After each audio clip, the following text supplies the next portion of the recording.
சென்னை அண்ணா பல்கலைக்கழக மாணவியோட விவகாரம் தமிழ்நாடு முழுக்க மிகப்பெரிய அதிர்வலைகளை ஏற்படுத்தி இருக்கிற காரணத்தினால இந்த பிரச்சனை பூதாகரமாக விடிச்சிருக்கு. எதிர்கட்சிகள் இதை வச்சு பயங்கரமாக அரசியல் பண்ணிட்டு இருக்காங்க. இந்த நிலையில தான் எதிர்கட்சி தலைவர் திரு எடப்பாடி பழனிசாமி ஒரு கண்டன ஆர்ப்பாட்டத்துக்கு ஏற்பாடு செய்திருக்காரு.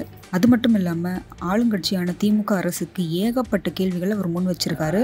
பாதிக்கப்பட்ட பெண்ணுக்கு சம்பவ இடத்துல நடந்த கொடுமையை ஏன் சிசிடிவி கேமராவில் பார்க்க முடியல? இப்போ அங்க இருந்த சிசிடிவி கேமரா வேலை செய்யலையா? அப்போ அந்த லட்சணத்துல நீங்க ஆட்சி நடத்துறீங்களா? அப்படிங்கிற மாதிரி எதிர்கட்சி தலைவர் எடப்பாடி பழனிசாமி கேள்விகளை முன் வச்சிருக்காரு. அதாவது அந்த பர்டிகுலர் ஸ்பாட்ல இருந்த சிசிடிவி கேமரா ஒர்க் ஆகல அப்படிங்கிற அந்த தகவல் எல்லாருக்குமே ஒரு கோவத்தை உருவாக்கிய நிலையில இவ்வளவு அலட்சியமாவா அந்த யூனிவர்சிட்டியில வேலை பார்த்துட்டு இருக்காங்க அப்படிங்கிற ஒரு கேள்வியை தான் எல்லாருக்கும் கொண்டு வருது. அந்த கேள்வி தான் எடப்பாடி பழனிசாமி முன் வச்சிருக்காரு. அந்த கேள்விக்கு பதில் கொடுத்த அமைச்சர் கோவி செழியன் ஒரு விளக்கத்தை கொடுத்திருக்காரு பத்திரிகையாளர் சந்திப்புல. பல்கலைக்கழக மாணவி புகார் கொடுத்த உடனே கொஞ்ச நேரத்திலே சம்பந்தப்பட்ட அந்த குற்றவாளி கைது செய்யப்பட்டிருக்காரு. குற்றம் நடந்த அன்றைக்கே அந்த பெண் புகார் கொடுக்கல. 2 நாள் கழிச்சு தான் புகார் கொடுத்திருக்காங்க. ஆனாலுமே உடனடியா சம்பந்தப்பட்ட குற்றவாளி கைது செய்யப்பட்டிருக்கான். பெண்களுக்கே உண்டான பயம், அச்சம், பாதுகாப்பின்மை காரணமா இந்த பெண் 2 நாட்கள் தாமதப்பட்டிருக்கலாம். அதை நம்ம குறை சொல்ல முடியாது. அவங்க என்னதான் தாமதமா புகார் கொடுத்திருந்தாலும் நாங்க உடனடியாக நடவடிக்கை எடுத்திருக்கோம். ஆனா கடந்த அதிமுக ஆட்சியில பொள்ளாச்சி பாலியல் சம்பவத்துல புகார் கொடுக்கவே பெண்கள் பயந்தாங்க. ஆனா இப்போ திமுக ஆட்சி மேல இருக்கிற நம்பிக்கை காரணமா பெண்கள் இந்த மாதிரியான பாலியல் புகார்களை கொடுக்கறதுக்கு முன் வராங்க. பல்கலைக்கழக மாணவி வன்கொடுமை வழக்கு விசாரணையில தான் இருக்கு. எந்த ஒரு மாணவியும் பாதிக்கப்படக்கூடாது அப்படிங்கிறதுல முதல்வர் ஸ்டாலின் ரொம்ப உறுதியா இருக்காரு. இது குறித்து தேசிய மகளிர் ஆணையம் நடத்த போற விசாரணைக்கும் நாங்க முழு ஒத்துழைப்பு கொடுப்போம். இந்த மாச இறுதிக்குள்ள அனைத்து பல்கலைக்கழகங்கள்லையும் உயர்கல்வி நிறுவனங்கள்ல மாணவர்களுக்கும் மாணவிகளுக்கும் உதவி மையங்கள் நாங்க அமைக்க போறோம். பல்கலைக்கழக நேரம் இல்லாம மற்ற நேரங்கள்ல மாணவ மாணவிகளை பார்க்க வர்றவங்க கிட்ட அடையாள அட்டையை காண்பிக்க வேண்டும் அப்படின்னு சொல்லி நாங்க அறிவுறுத்தி இருக்கோம்.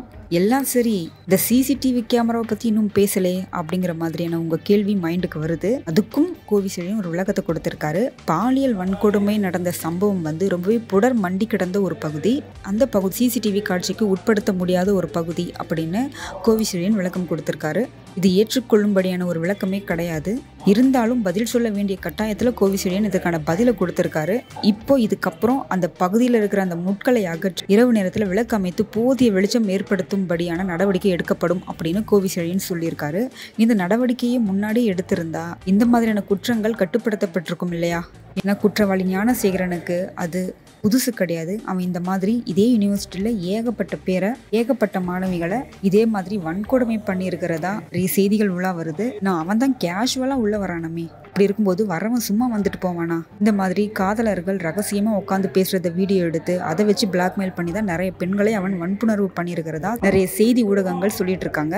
அப்படி இருக்கும் பட்சத்துல அது உண்மையானா இந்த பெண்ணை நியாயமா பார்த்தா பாராட்டி தானே இருக்கணும். ஆனா அந்த பெண்ணோட எஃப்ஐஆர் காப்பியை வெளியே விட்டு இந்த பெண்ணோட குடும்பத்தையும் பெண்ணையும் அவமானப்படுத்தி அவங்களுக்கு வாழ்நாள் முழுவதும் மறக்க முடியாத ஒரு வழியை தானே இந்த காவல்துறை அவங்களுக்கு கொடுத்திருக்காங்க. கேட்டா அதுக்குமே ஒரு விளக்கம் கொடுக்குறாங்க.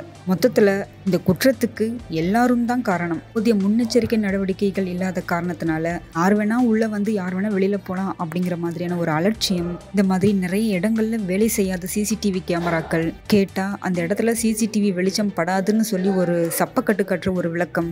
நடந்து முடிஞ்ச குற்றத்துக்கு சப்பக்கட்டு கட்டுற காரணம் தான் பூசி முழுகிற மாதிரியான ஒரு ரீசன் தான் இதெல்லாம். ஒரு தவறு நடந்ததுக்கு அப்புறம் அதை திருத்திக்கிறத விட தவறு நடக்கிறதுக்கு முன்னாடியே ஒரு ப்ரிகாஷன்ஸான ஒரு நடவடிக்கைகள் அவங்க எடுத்திருந்தா இந்த மாதிரியான பெண்களுக்கு எதிரான வன்கொடுமைகள் தடுக்கப்பட்டிருக்கும். இதுலயுமே அரசியல் தான் பண்ணிட்டு இருக்காங்களே தவிர பாதிக்கப்பட்ட அந்த பெண் கொடுத்த புகாரின் அடிப்படையில அந்த பாலியல் குற்றவாளி ஞானசேகரனுக்கு தகுந்த நடவடிக்கை எடுக்க ஆளுங்கட்சியான திமுக அரசு நடவடிக்கை எடுத்தா அதை விட பெரிய விஷயம், அதை விட பெரிய வெற்றி வேற எதுவுமே இல்லை. பார்க்கலாம் என்னதான் நடக்குதுன்னு.